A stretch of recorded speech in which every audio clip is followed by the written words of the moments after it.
En mi casa la verdad que siempre se ha hablado de política, a la hora de en la comida o en la cena, ¿no? Cuando nos juntábamos en mi casa familiar para comer o para cenar, siempre, desde que yo tengo uso de razón. Y hablar de política era hablar de, bueno, de los problemas que había, ¿no? O de lo que salía por la tele y de lo que opinábamos.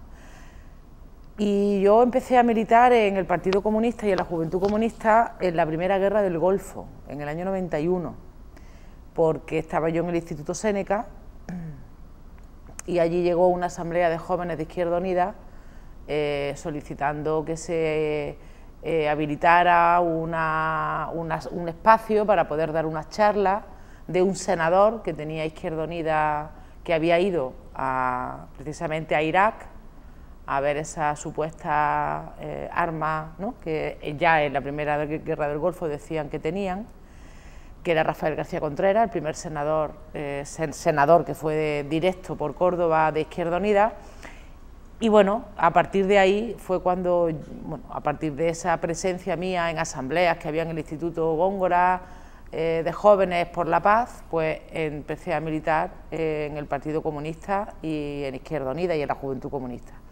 Y antes, el primer contacto que yo tuve con la política en el sentido de movilizarnos por algo, fue también en el instituto, cuando el gobierno de Felipe González sacó aquello que se llamaba Plan de Empleo Juvenil, que era poco menos que bueno, la precariedad y contratos de aprendizaje para la gente joven que tenía fracaso escolar. Y bueno, pues los sindicatos y el Partido Comunista e Izquierda Unida se manifestaron en contra de eso. Y bueno, pues fueron también al instituto y hubo una huelga general, la huelga general importante, que también era contra el Plan de Empleo Juvenil. Así que esos son mis dos primeros contactos de movilización que me llevaron a formar parte a militar en Izquierda Unida y en el partido. ¿Y fue difícil entrar en política siendo mujer? No, más allá de que había una cultura y hay una cultura patriarcal y machista, ¿no?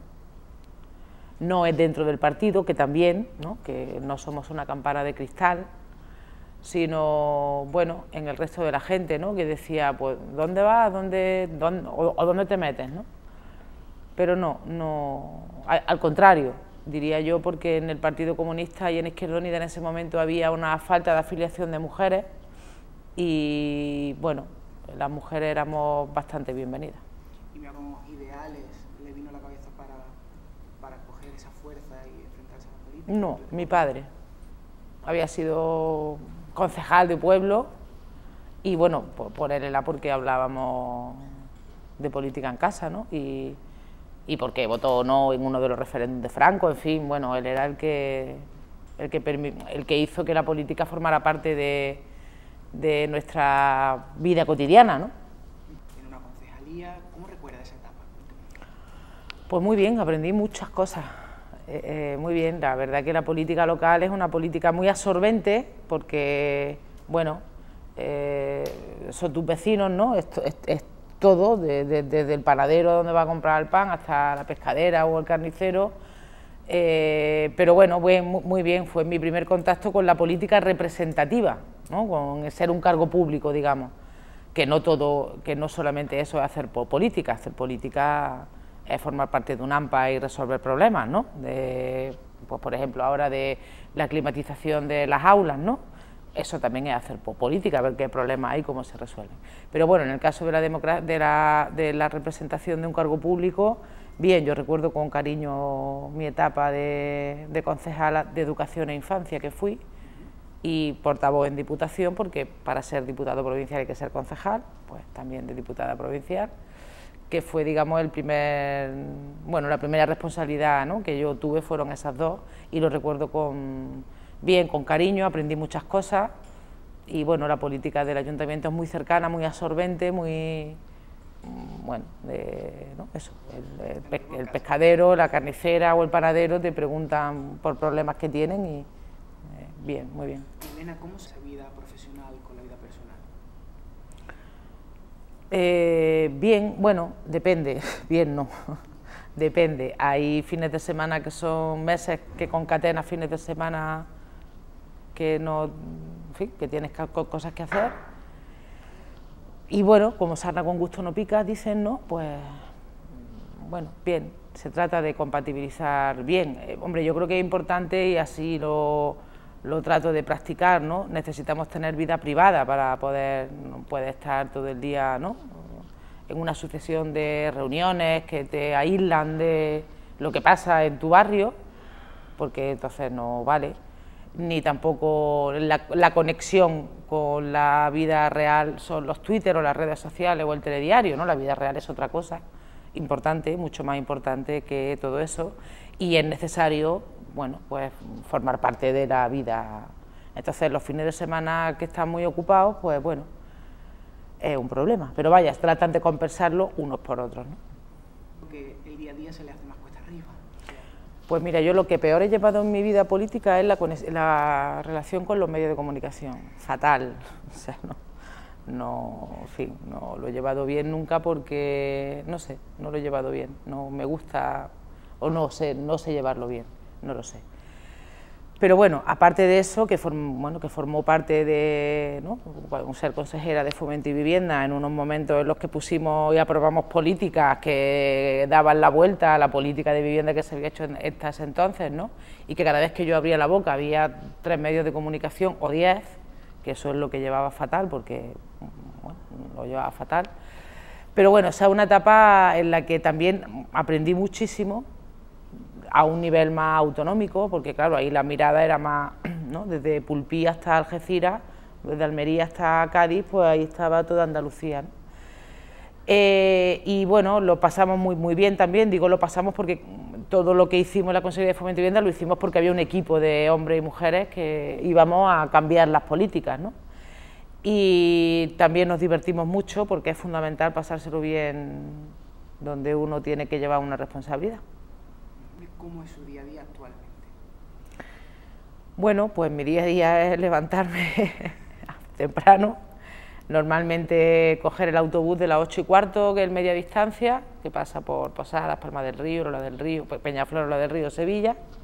Llego a Sevilla, cojo el autobús, voy al Parlamento y bueno, pues ahí o hay una comisión parlamentaria, yo estoy en 3, yo soy portavoz de Hacienda, de Igualdad y Políticas Sociales y de Economía y Conocimiento, o hay pleno, y si no, pues son los días que te quedas en Córdoba, ¿no?, si no tienes que ir al Parlamento, y bueno, pues o tiene una reunión con un colectivo, con una alcaldía, o con un grupo municipal, o con alguien que tenga algún problema, y bueno, pues eso que llaman representación, ¿no? Los diputados representamos a la provincia de Córdoba en el Parlamento, y bueno, pues llevar iniciativas al Parlamento que conviertan el problema que tiene Córdoba concreto en una iniciativa del Parlamento, ¿no? Por ejemplo, la última que he llevado al Parlamento y que se ha aprobado y que esperemos que se lleve adelante, aunque mala pinta tiene la cosa, es la redacción de un plan industrial, ¿no? Estamos diciendo que Córdoba tiene una cifra de desempleo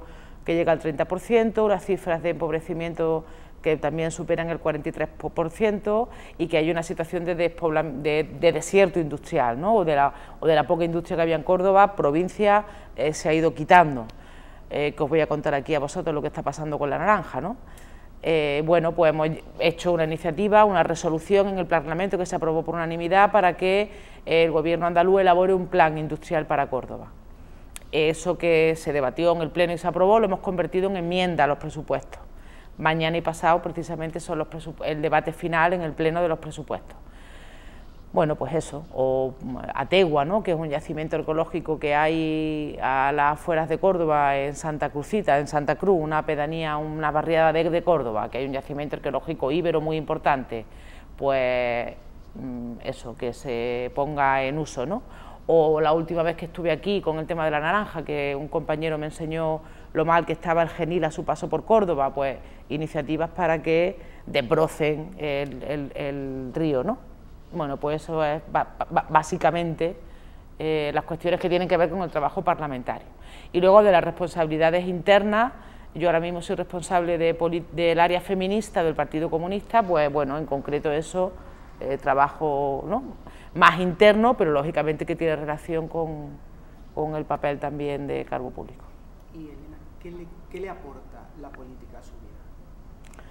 Pues mira, conocimiento de lo que pasa en el mundo y básicamente eso me aporta.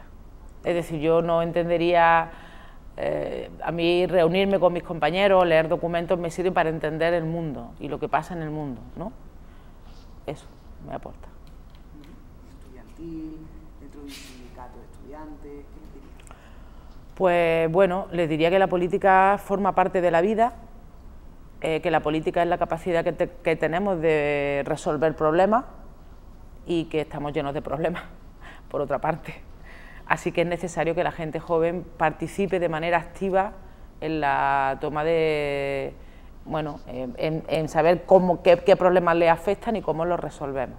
Y que no dejen que otros los resuelvan por ellos, porque cuando otros resuelven los problemas por nosotros, normalmente ni tienen nuestros mismos intereses, ni tienen nuestros mismos puntos de vista, ni quieren llegar al mismo punto donde queremos llegar aquellos que sufrimos el problema, ¿no? Así que la participación en la vida política, desde la cosa más chiquitita, que es la participación en una asociación de jóvenes o de estudiantes, en un instituto que tiene un problema con la climatización, hasta problemas más gordos, ¿no? Requieren de la implicación de la gente joven. Y bueno, yo animaría a que la capacidad de organizarnos y de defender nuestros intereses es una capacidad que tenemos los seres humanos y que tenemos que practicar.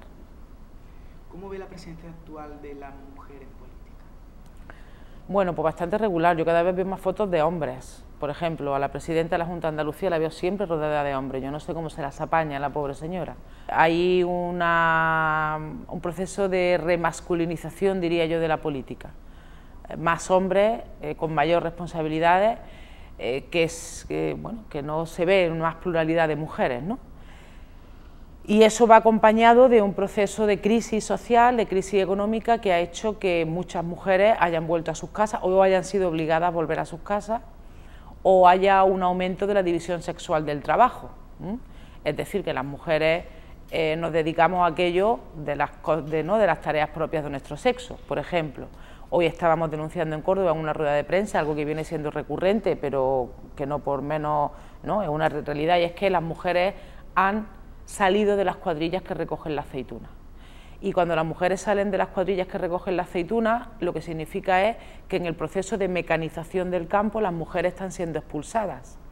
¿Y a dónde se las expulsa? O a sus casas o a ser auxiliares de ayuda a domicilio, tareas propias de nuestro sexo, cuidar, ¿no?, de las personas mayores. Bueno, pues en política me temo que pasa algo parecido en las grandes responsabilidades, ¿no? En fin, el Parlamento es prácticamente paritario, hay más o menos el mismo número de hombres o de mujeres, pero lo que viene siendo la detección del poder cada vez está, creo yo, en manos más masculinas. ¿Se valora tanto a una mujer en política como a un hombre? Normalmente no.